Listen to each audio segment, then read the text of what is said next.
En el sector inmobiliario hay una frase que se repite constantemente: así es el mercado.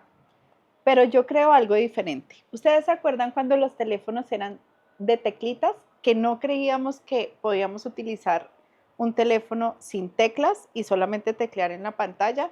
Todo evoluciona, todo cambia. Así que nosotros debemos estar preparados también para eso. Precisamente ahí es donde viene nuestra capacidad de cambiar, de evolucionar. No sé si recuerdan el año 2020 cuando estábamos en pandemia. No se nos pasaba por la cabeza firmar un contrato de manera digital. La pandemia nos empujó, nos moríamos de miedo. Teníamos que ir a la notaría, autenticar, firmar, poner la huella. Hoy, ¿cómo funcionamos? De manera totalmente diferente, incluso como países que ya lo habían hecho hace muchísimos años atrás.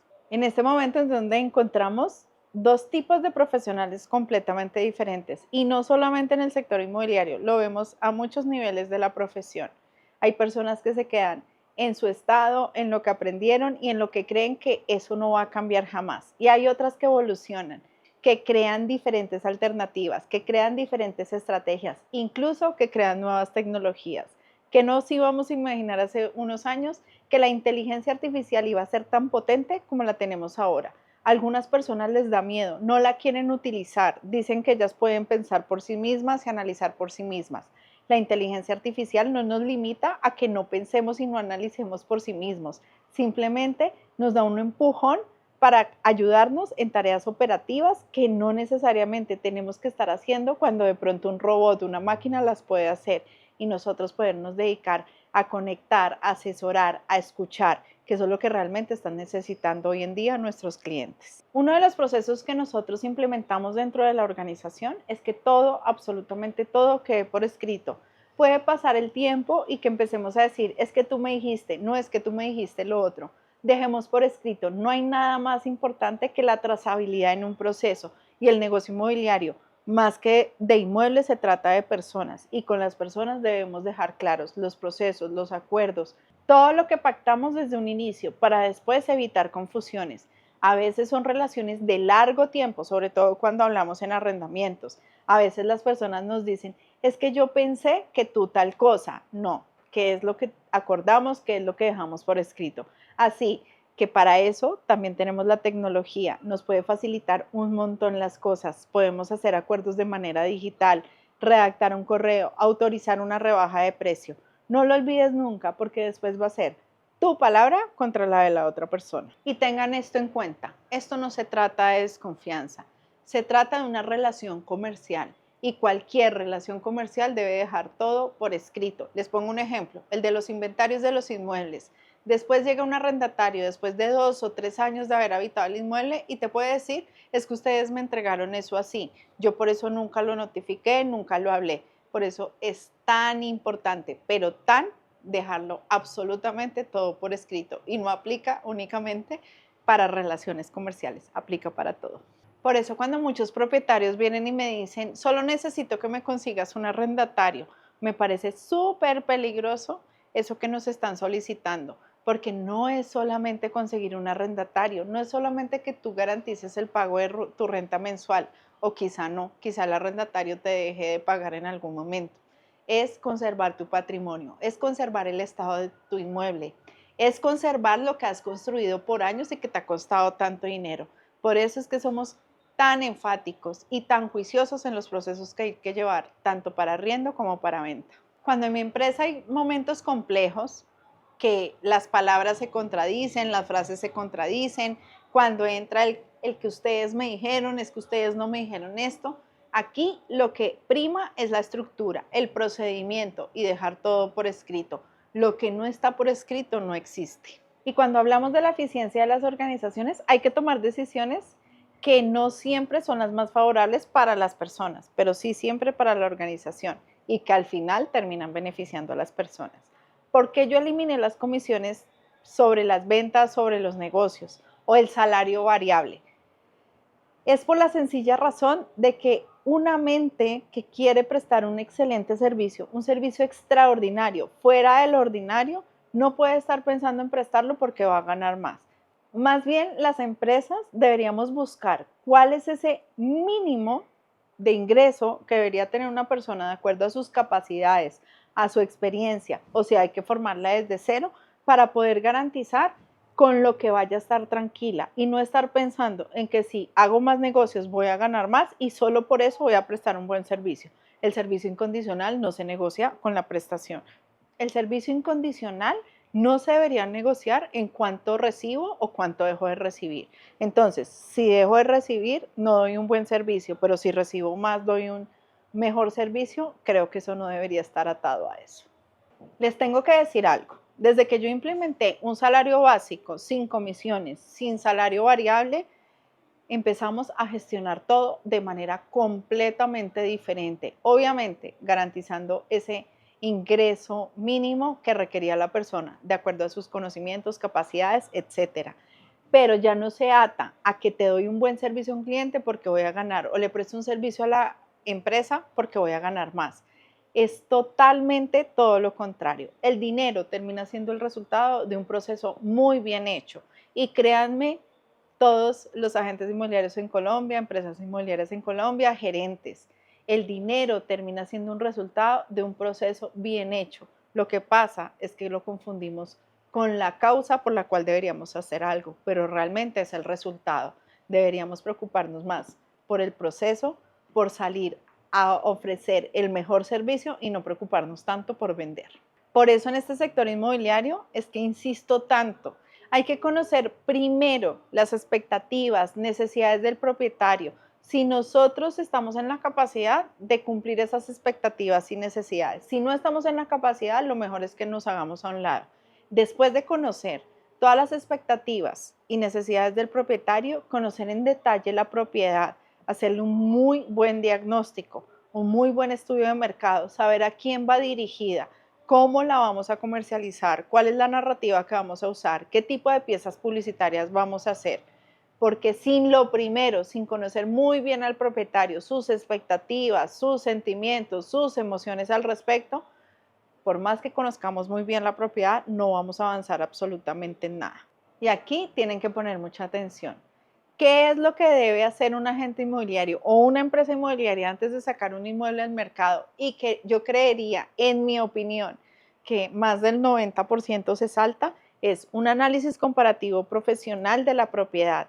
Antes del análisis comparativo profesional de la propiedad, dialogar por lo menos 40 minutos, una hora con el propietario, conociendo por qué compró esa propiedad, por qué invirtió en ella, qué fue lo que le llamó la atención de invertir ahí, cuáles son sus necesidades, cuáles son sus expectativas, qué está esperando de nosotros. Esa es una pregunta que nadie le hace a un propietario, bueno, casi nadie. ¿Qué espera usted de mi servicio? Para saber si estamos alineados, tenemos que alinear expectativas. Luego de que ya revisemos si estamos alineados, por lo menos en un 80-90%, tenemos que hacer un análisis comparativo del mercado profesional. Tenemos que saber que el precio que está esperando el propietario es el precio que está ajustado al mercado. Si no, vamos a perder tiempo, vamos a desgastarnos, vamos a tener sobre nuestros hombros una propiedad que pasa tiempo sin venderse.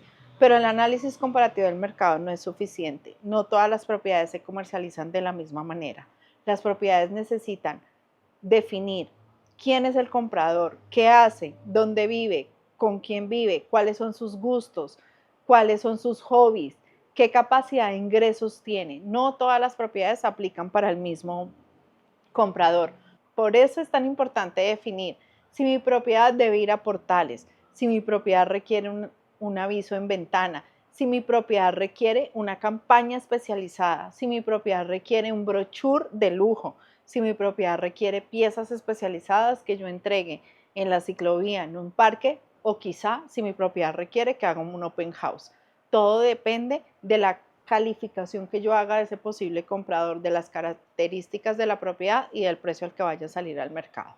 Y en este punto entra la comunicación. A veces no nos gusta comunicar, ni nos gusta decir, mira, tu inmueble no ha recibido llamadas, tu inmueble no ha recibido visitas, tu inmueble no tiene prospectos, tu inmueble no tiene ofertas, llevamos 15 días en el mercado y no ha pasado nada.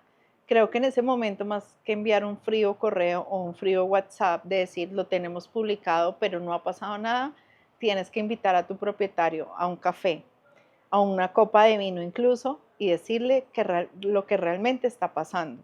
bien sea por el diagnóstico que hiciste. Pueda que hayas accedido a recibir el inmueble por encima del precio del mercado y tienes que reconocer que ahí fallaste. Y cuando reconoces que fallaste, puedes establecer una comunicación clara, leal y honesta con el propietario. Cuando el propietario ve eso, va a confiar en ti y así seguramente sea una propiedad que se demore más del tiempo promedio en el mercado porque tiene características especiales, va a querer seguir trabajando contigo. Y ahora hablemos del conflicto. No solo el conflicto que te genera cuando el propietario te llama y te exige resultados, el conflicto interno que se te genera. Empiezas a preocuparte, empiezas a angustiarte, te confiaron una propiedad y no está dando resultados. Ahí es cuando tienes que hacer un alto en el camino y revisar qué pasó desde el inicio, porque todo comenzó antes, no es lo que está pasando ahora. Seguramente no hiciste un análisis comparativo de mercado adecuado, seguramente recibiste la propiedad fuera del mercado y estás esperando a que el propietario, por voluntad propia, decida bajar el precio. Seguramente no estás haciendo un plan de marketing adecuado y tú eres de los que cree que el aviso en ventana, los portales inmobiliarios y las redes sociales te van a ayudar a potencializarte. Hay clientes que ni siquiera tienen redes sociales. Yo tengo un cliente, por ejemplo, que a él le manejamos más de 30 propiedades en arriendo y no tiene una sola red social. ¿Cómo se enteró de nosotros? A través de información con estadísticas del mercado que hacíamos llegar al edificio donde él vivía. Hay que revisar. ¿Qué nos costó? Diseñar la pieza publicitaria, imprimir la pieza publicitaria. Por lo tanto, si tú quieres pasar de una pecera chiquita a una pecera más grande, vas a tener que invertir en ti mismo. Y tengo que darles un consejo enorme porque a mí me pasó. No prometan algo que no están en la capacidad de cumplir. Hay agentes inmobiliarios que dicen, esta propiedad se vende en 3 meses, cuando ni siquiera han hecho la medición del mercado en esa zona, en ese tipo de inmuebles. No es posible que sin conocimiento, sin estadísticas, se pueda definir un tiempo de cierre de una propiedad, y más en los tiempos en los que nos encontramos ahora, donde el mercado cambia a una velocidad que no nos alcanzamos a imaginar. Lo mejor es que seas precavido antes de hacer promesas que no puedes cumplir. Di claramente lo que puedes cumplir. En nuestro caso, podemos cumplir con la gestión, podemos cumplir con la comercialización, podemos cumplir con las pautas, podemos cumplir con las piezas impresas, podemos cumplir con los brochures. Sin embargo, no me puedo comprometer a decir, en tanto tiempo te lo cierro, en tanto tiempo te lo arriendo. Puedo dar estadísticas del promedio del mercado de acuerdo a esa zona, pero también si nunca has trabajado en esa zona, te va a ser muy difícil ofrecer un tiempo promedio o estadísticas promedio. Por eso para mí es tan importante que las personas se especialicen.